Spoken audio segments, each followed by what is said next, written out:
Hello everyone, welcome to YouTube channel. So last time हमने discuss किया था forest and wildlife resources chapter 2 geography and I am Anshu Agarwal. So आज हम उसके बाद कंटिन्यू करेंगे conservation of forest and wildlife in India. तो हम लोगों ने क्या क्या डिस्कस कर लिया था? हम लोगों ने डिस्कस कर लिया था फॉरेस्ट क्या है, फॉरेस्ट की इंपॉर्टेंस क्या है, वाइल्ड लाइफ क्या है, वाइल्ड लाइफ की इंपॉर्टेंस क्या है, फॉरेस्ट और वाइल्ड लाइफ कैसे इंटर रिलेटेड है एक दूसरे से, और हाँ, wildlife and forest, flora and fauna को कैसे डिवाइड किया गया है, threatened, endangered, rare, endemic, extinct, ये सारे कुछ हम लोगों ने डिस्कस कर लिया था। और ये भी डिस्कस कर लिया था कि आखिर इनके साथ हो क्या रहा है, कौन कौन से ऐसे रीज़न्स हैं जिसकी वजह से ये आज खतरे में है। तो आज ये डिस्कस करेंगे कि आखिर उस रीज़न की वजह से हम इसे कैसे कंजर्व कर सकते हैं। तो सबसे पहला क्वेश्चन आता है कंजर्वेशन की, हम लोग कंजर्वेशन करते क्यों? ख़त्म हो रहा है तो होने दे सकते हैं, इट्स नेचुरल प्रोसेस। अब वो ख़त्म हो रहा है, कुछ नया आएगा, कुछ नया आएगा तो कुछ नया ख़त्म होगा। तो हम इस नेचुरल प्रोसेस को वैसे ही क्यों नहीं छोड़ रहे हैं, हम उसे क्यों डिस्टर्ब कर रहे हैं? तो हम उसे डिस्टर्ब नहीं कर रहे हैं, एक्चुअली हम उसे डिस्टर्ब होने से क्यों बचा रहे हैं, फिर जो भी कर रहे हैं। तो हम कंजर्व क्यों कर रहे हैं फॉरेस्ट और वाइल्ड लाइफ को? कंजर्व इसलिए कर रहे हैं क्योंकि ये हमें डाइवर्सिटी देता है। Diversity in terms of what? Diversity in terms of genetic as well as ecological. अगर हम कंजर्व नहीं करेंगे तो हमें इतने सारे वैरायटीज़ ऑफ जानवर या इतने सारे वैरायटीज़ ऑफ फॉरेस्ट देखने को नहीं मिलेगा, क्योंकि वो ख़त्म हो जाएगा। जो खुद सर्वाइव कर पाया वो कर पाया, जो सर्वाइव नहीं कर पाया वो हम देख ही नहीं पाएंगे। Same as for the plants, हमारे मेडिसिन इतने सारे जो प्लांट से बनते हैं, आयुर्वेद बनता है, वो ख़त्म हो जाएगा। इकोलॉजिकल बिकॉज वाटर, सॉइल, ये सब डिपेंडेंट है upon the forest and the wild life. अगर हम उसको सेव नहीं करेंगे तो ये सारा कुछ चला जाएगा। सो फर्स्ट टर्म हम समझ गए कि आखिर इसको हम कंजर्व करते क्यों हैं। बाय द सेकेंड टॉपिक, आखिर कब ऐसा हुआ कि हमें एक ज़रूरत महसूस हुई कि हाँ अब इसे कंजर्व करना चाहिए। ऐसा नौबत हमारे पास कब आया? तो 1960 से 1970 के टाइम लोगों ने, जो कि NGO से थे या फिर जो कम्युनिस्ट थे, जो भी थे, उन्होंने एक बोला कि नहीं, हमारा नेचुरल जो हैबिटेट है वो ख़त्म हो रहा है, वी नीड प्रोटेक्शन एक्ट। उन्होंने उसके लिए आवाज़ उठाई। सो 1972 में the Indian wild life act पास हुआ, इंडियन वाइल्ड लाइफ एक्ट। सो इसमें था क्या? इस इंडियन वाइल्ड लाइफ एक्ट में कहा गया, बैन किया गया हंटिंग, ट्रेड, क्योंकि हमारे देश में हंटिंग होता ही ट्रेड के लिए, और ट्रेड बहुत ज़्यादा होता है in India and Nepal. So hunting, trade और लीगल प्रोटेक्शन दी गई टू दी थ्रेटेंड एनिमल्स। जो भी एनिमल्स थ्रेटेंड थे उन्हें लीगल प्रोटेक्शन दी गई ताकि उसे कोई भी खतरा ना हो।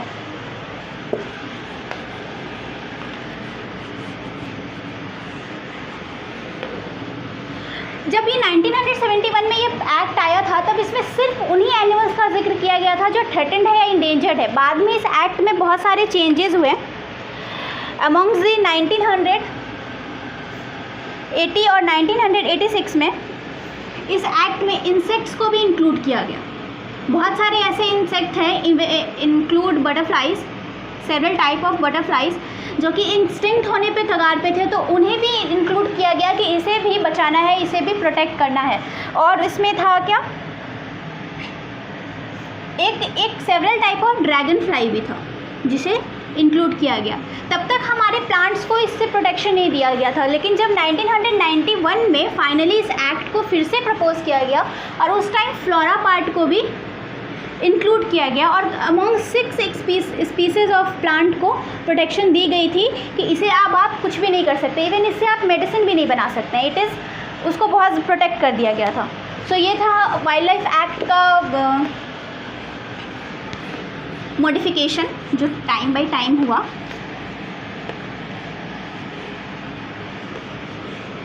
अब लास्ट क्लास में मैंने बताया था कौन से एनिमल्स हैं जो थ्रेटेंड है और कौन से एनिमल्स हैं जो इंडेंजर्ड वगैरह हैं, but according to this act certain animals को थ्रेटेंड और सर्टेन एनिमल्स को प्रोटेक्टेड ग्रुप में रखा गया था। उसके बारे में बात करते हैं।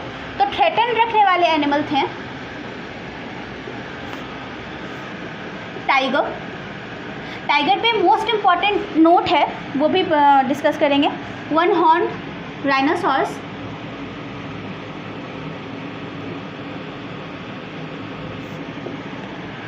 क्रोकोडाइल्स। क्रोकोडाइल्स की 3 varieties, that is fresh water, saline water and घड़ियाल एंड एशियाटिक लैंड्स। इन सबको थ्रेटेंड ग्रुप में रखा गया। प्रोटेक्टेड, थ्रेटेंड कहने का सेंस है कि ये एकदम वर्ज ऑफ एक्सटेंशन पे थे, इनमें बहुत ज़्यादा ख्याल किया गया ताकि ये एक्सटेंट ना हो जाए। प्रोटेक्टेड के में कहने का सेंस है कि उनकी संख्या धीरे धीरे कम हो रही थी, तो इस पर खास ध्यान दिया गया कि ताकि वो ब्रीड कर पाएँ और अपना पॉपुलेशन बढ़ा पाएँ। सो उसमें था इंडियन एलिफेंट,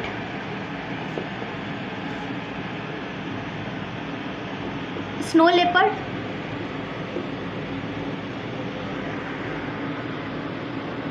एटसेट्रा। सो ये सारे जानवर थे। अब बात करते हैं हम स्पेशली टाइगर की, बिकॉज टाइगर के लिए इंडिया में बहुत ज़्यादा ये प्रोग्राम्स चलाए गए हैं, चाहे वो NGOs की तरफ से हो या फिर गवर्नमेंट की तरफ से हो, स्टेट की तरफ से हो। इसलिए टाइगर के बारे में बात ना करें तो ये थ्रेटेंड एनिमल का लिस्ट थोड़ा कमज़ोर पड़ जाता है। तो अब बात करते हैं project tiger.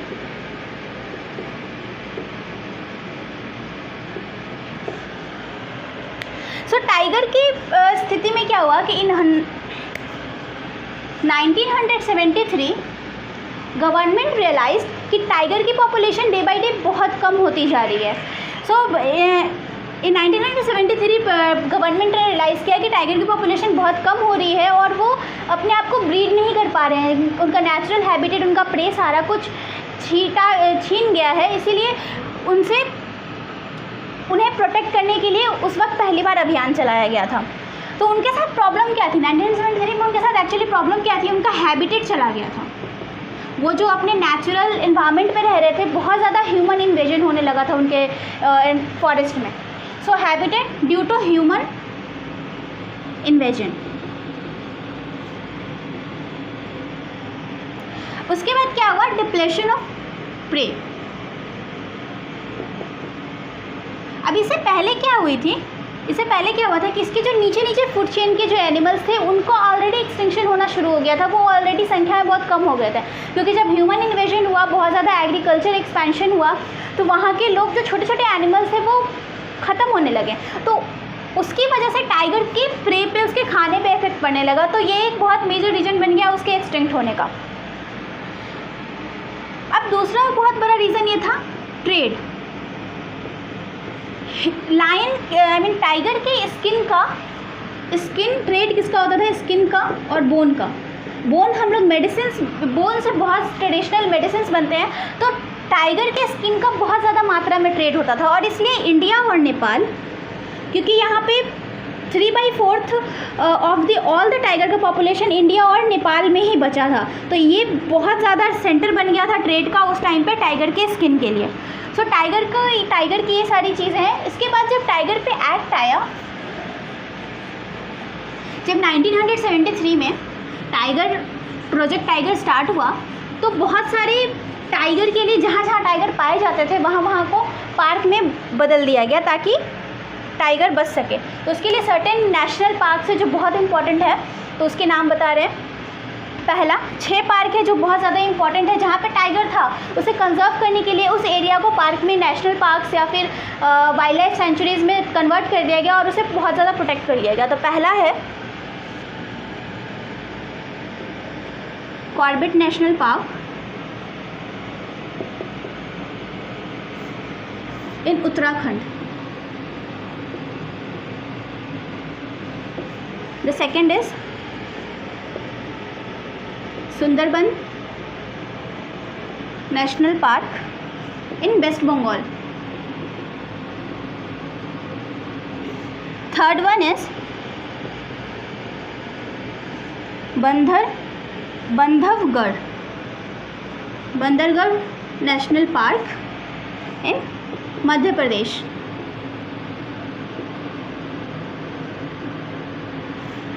Fourth one is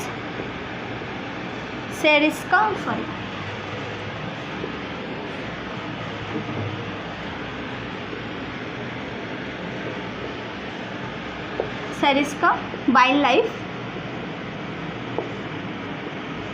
sanctuary in Assam. Fifth one is Manas tiger reserve, sorry this is in Rajasthan and this one is in Assam। एक और है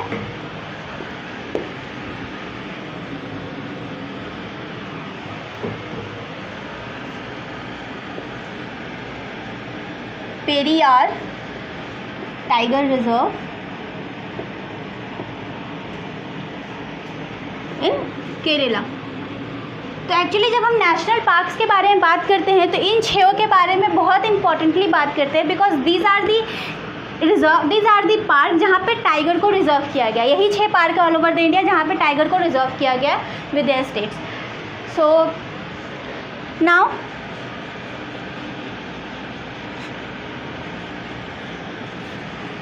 ये हो गया टाइगर के बारे में। अब फॉरेस्ट को, ये तो वाइल्ड लाइफ में टाइगर, सिर्फ टाइगर के बारे में था स्पेशली। अब पूरे के पूरे फॉरेस्ट को ही बांटा गया है कुछ कैटेगरीज में, जिससे कि हम बता सकते हैं।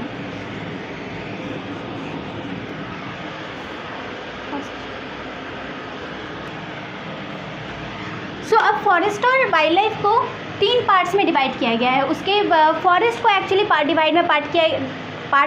थ्री पार्ट्स में डिवाइड किया गया है on the basis of their conservation. So the first one is protected,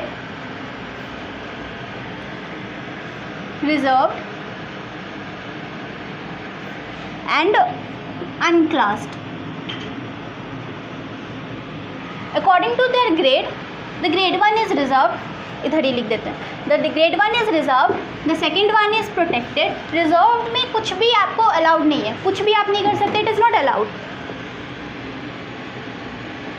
and protected जहाँ पे थोड़ा बहुत अलाउंस होता है, अदरवाइज ये भी प्रोटेक्टेड है। और वो अनक्लास जो है वो कम्युनिटी पार्क्स में आता है, जो गवर्नमेंट अथॉरिटीज़ भी कर सकती है और प्राइवेट अथॉरिटीज़ भी उस पर कर सकती है। एनजीओज वगैरह जो अपने फॉरेस्ट डिक्लेयर करते हैं वो उनके कैटेगरीज में आता है। तो रिजर्व के कैटेगरीज में half of the total forest reserved है। जितना भी half of the total forest area है हमारे इंडिया का, वो रिजर्व्ड है। 1/3 ऑफ ऑल इज़ प्रोटेक्टेड, और बाकी जो बचता है वो अनक्लास में आता है। सो कौन कौन से हैं जो इसके अंदर आते हैं, कहाँ कहाँ पाए जाते हैं रिजर्व फॉरेस्ट, कहाँ कहाँ पाए जाते हैं प्रोटेक्टेड फॉरेस्ट, और कहाँ कहाँ अनक्लास के बारे में बात करेंगे। तो एक और चीज़ है, परमानेंट फॉरेस्ट हम लोग कहते हैं इन दोनों फॉरेस्ट को। सो रिजर्व्ड एंड प्रोटेक्टेड साथ में मिलकर कहलाता है permanent forest, because it can not be shrink at any cost. वो श्रिंक हो ही नहीं सकता है। अनक्लास्ड है, किसी की प्राइवेट प्रॉपर्टी है, तो वो उसका चाहे तो उसके हाथ में अथॉरिटी है, वो कुछ कर सकते हैं, पर इनके साथ वो कुछ नहीं कर सकते। सो रिजर्व फॉरेस्ट आता है हमारा जम्मू एंड कश्मीर,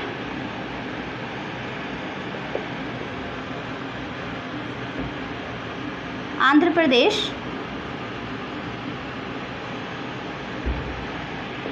केरला,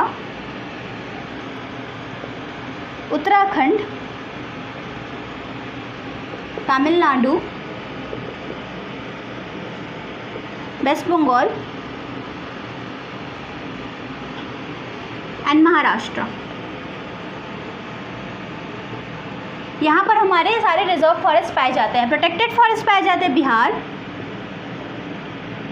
पंजाब, हरियाणा,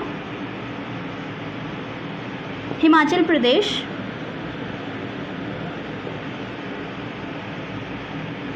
उड़ीसा एंड राजस्थान। अब जो अनक्लास्ड हमारा फॉरेस्ट है वो तो प्राइवेट अथॉरिटीज़ या कम्युनिटी वगैरह ओन करती है, तो ये बहुत जगह नहीं पाए जाते। ये मोस्टली हमारे पाए जाते हैं northern eastern parts of Gujarat. वहाँ की लोकल कम्युनिटीज़ ने इसे ओन करके रखा है और इसे बचा के रखा है। So this are the type of forest जिसका डिस्ट्रीब्यूशन हुआ है अमॉन्ग्स देयर कंजर्वेशन पार्ट कि कौन कितना कंजर्व करने की ज़रूरत है। The next we will talk about conservation strategy in India. आखिर India is a vast country और बहुत सारे कॉम्प्लेक्सिटी है इंडिया में, तो आखिर इंडिया की स्ट्रैटेजी क्या है about the conservation of forest and wildlife resources.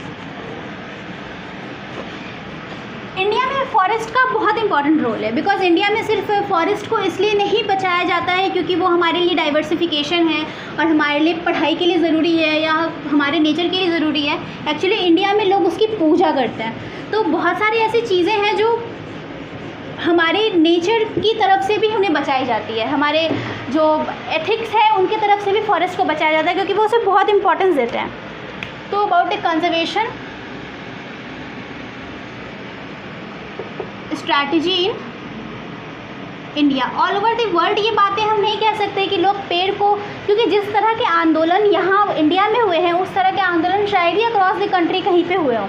So conservation strategy in India. और एक बात और, खासकर इंडिया में ये चीज़ हम नहीं भूल सकते हैं कि फॉरेस्ट सिर्फ पेड़ों का घर नहीं है, फॉरेस्ट सिर्फ जानवरों का घर नहीं है। वहाँ पे बहुत सारे हमारे लोकल ट्राइबल्स रहते हैं जो जिनके लिए वही पूरी दुनिया है, उनका फॉरेस्ट और उनकी एनिमल्स ही पूरी दुनिया है। They do not know the outside the forest. So in India उसकी स्ट्रैटेजी में थोड़ी सी बदलाव आएगा। सो पहली बात तो इंडिया ट्राइबल्स का होम है और ट्राइबल्स ही यहाँ बहुत ज़्यादा कंजर्वेशन करते हैं। हम लोग जो बाहर की सोसाइटी में रहते हैं या फिर बड़े बड़े कंट्रीज़ में मेट्रोपॉलिटन सिटी में रहते हैं, वो शायद इतना ज़्यादा फॉरेस्ट को कंजर्वेशन करने के लिए इतना ज़्यादा नहीं काम करते जितना ट्राइबल्स करते हैं।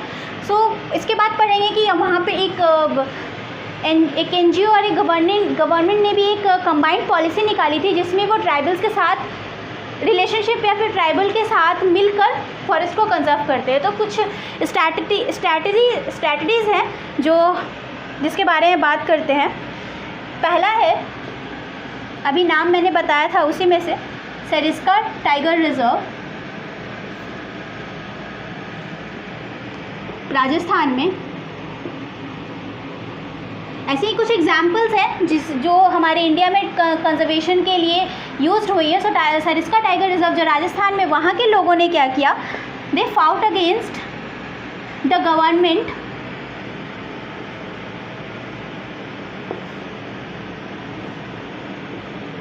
जो गवर्नमेंट वहाँ पे माइनिंग करवा रही थी उसके अगेंस्ट में इन लोगों ने बहुत ज़्यादा आंदोलन किया क्योंकि उन्हें अपने ट्रीज़ को प्रोटेक्ट करना था, क्योंकि जब माइनिंग होगी तो बहुत ज़्यादा अमाउंट ऑफ फ्लोरा डिस्टर्ब होगा। The second one is in Alwar districts of Rajasthan.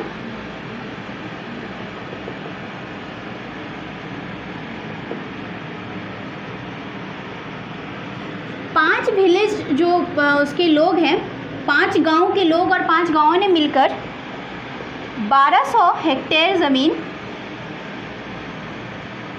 को फॉरेस्ट घोषित कर दिया, प्राइवेट फॉरेस्ट घोषित कर दिया 1200 हेक्टेयर ज़मीन को। और उन्होंने अपने रूल्स और रेगुलेशन में, जहाँ पे हंटिंग पूरी तरह बैंड था। शायद जब लोग बाकी फॉरेस्ट में ऐसे रूल्स पास करते हैं तो शायद वहाँ पे कुछ गलतियाँ हो जाएं, पर जब लोग प्राइवेटाइज कर ऐसी चीज़ें करते हैं तो वहाँ पे कोई चांस नहीं होती। तो उन्होंने हंटिंग बैन कर दिया, ट्रेड बैन कर दिया, इवन ट्रीज़ को कट करना भी, डिफॉरेस्टेशन भी पूरा बैन कर दिया कि एक भी ट्रीज़ नहीं कटेगा in the name of housing और in the name of anything. So ये था। इसके बाद एक बहुत ही इम्पॉर्टेंट है जिसके बारे में सबने सुना होगा, चिपको आंदोलन। चिपको आंदोलन भी चलाया गया इंडिया में, जिससे बहुत फ़ायदा हुआ, सिर्फ पेड़ को नहीं, वाइल्ड लाइफ को नहीं, बहुत सारी चीज़ों को। सो चिपको आंदोलन, एक्चुअली चिपको मूवमेंट कहते हैं इसे।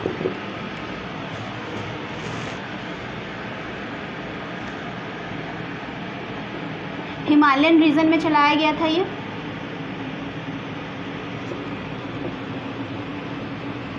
द सेकेंड इज बीच बचाओ आंदोलन,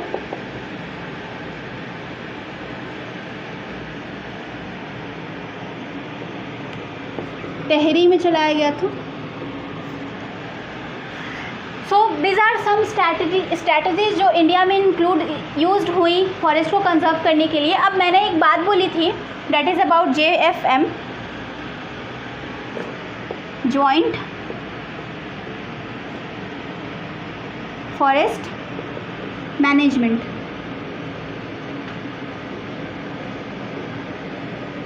यही वो गवर्नमेंट की तरफ से ऑर्गेनाइजेशन थी जो ट्राइबल्स के साथ मिलकर फॉरेस्ट को कंजर्व करने के लिए काम करती थी। इन्होंने क्या किया था कि जैसे अगर हम फॉरेस्ट को रिजर्व या प्रोटेक्ट करते हैं तो उससे जो मिली हुई प्रोडक्ट्स है वो भी यूटिलाइज नहीं की जाती है, वो भी गवर्नमेंट के पास अथॉरिटी होती है कि उसे बेचे या कुछ भी करे, वो भी उसे डिस्ट्रक्ट किए बिना। सो जो ट्राइबल्स होते हैं उनके पास ये राइट नहीं होता कि वो उसे ले पाए, पर उन्हें ज़रूरत होती है क्योंकि वो उसके बाहर तो जाते नहीं है। तो ये इन्होंने एक स्कीम चलाया ट्राइबल्स के साथ कि आप फॉरेस्ट को बचाइए और फॉरेस्ट का प्रोडक्ट हम आपको यूज़ करने के लिए देंगे। सो ये इनके बीच में एक डील हुई थी कि आपको फॉरेस्ट को बचाना है उसे, क्योंकि बहुत सारी इलीगल एक्टिविटीज़ हो रही हैं तो शायद गवर्नमेंट नहीं नज़र रख पाए या कुछ भी, उसकी वजह से वहाँ के ट्राइबल्स को फॉरेस्ट को बचाना होता था, वाइल्ड लाइफ को बचाना होता था और गवर्नमेंट उन्हें अथॉरिटी देती थी कि उसके फॉरेस्ट का प्रोडक्ट को वो यूज़ कर पाए। सो इसे सबसे पहले ये 1988 में सबसे पहले इसे उड़ीसा एक पहला राज्य था जो इसे लीगल किया और इसे अलाउ किया। उड़ीसा ने सबसे पहले इसे अलाउ किया था। सो ये हमारा कंजर्वेशन स्ट्रैटेजी था in India. Now this is all about this chapter. हमारे इंडिया में इतने तरीके से कंजर्वेशन होती है और हमारे इंडिया में बहुत ही हमारे अंदर ये है कि हमें नेचर को प्रोटेक्ट करना है। अदर कंट्रीज़ के मुकाबले हमारे इंडिया में बहुत ज़्यादा इस चीज़ को है, लेकिन उतना ही ज़्यादा डिप्लेशन भी है। So we should always plant trees and did not harm any nature because nature is life. अब इसके बाद NCERT की बुक में एक बहुत अच्छे सा लाइन लिखा है, सो उसको एक बार लिख देते हैं बिकॉज वो बहुत खूबसूरत सा लाइन है।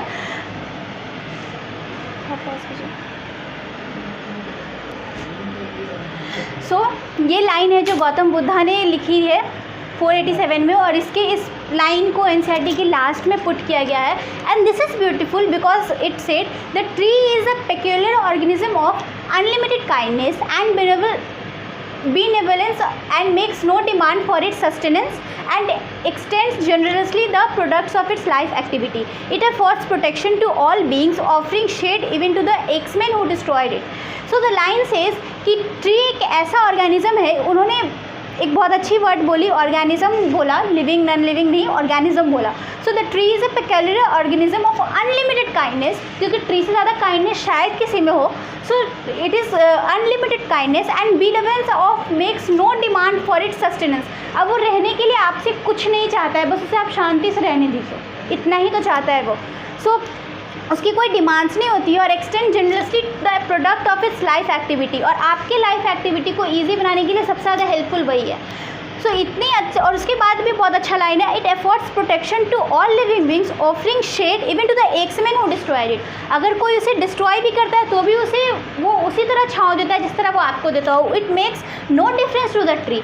सो इसलिए इससे उसके अल्टीमेट काइंडनेस की पता चलती है। और ये बहुत सा खूबसूरत सा लाइन जो गौतम बुद्धा ने 487 BC में कहा था, जो एक लास्ट में लिखा गया है।